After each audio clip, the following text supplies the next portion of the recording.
All right, well, this is that piece of kind of flint, I guess this is. It's very, very sharp on here. We broke off a mention in a previous video. And what I did is I just took a rock, and similar to this, and I just kind of started flattening that off just a little bit. Just smashing the fibers down. Nothing too difficult. And then I came back with this, and I started smoothing that off just a little bit at a time. Working that little branch off of it just a little bit, so not hard. Takes a little bit more time than, say, a grinder or a piece of sandpaper or a handsaw, but when I get done it'll all be natural, and which is kind of neat. I haven't done anything like that except for the one that I showed in the previous video. So anyway, get that done like that. Just work it, work it, work it. Doesn't have to be perfect. Cut those fibers.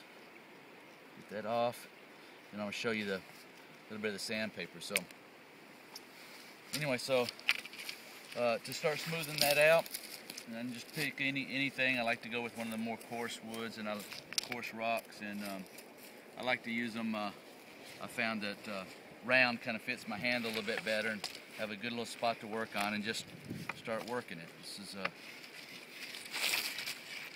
just up and down, not any different than sanding. You're just using a stone instead of a piece of sandpaper. Just work that all the way down, and it just gives it a nice, good, natural feel to it, keeping in a lot of the beaver's work that they've already done for you. And sometimes I'll switch and get a little smaller one that gets that curve a little bit better like that. So, anyway, that's it, and I'll just keep on working this until I get it down to a certain level, and I'll switch out the grits of the sandstone.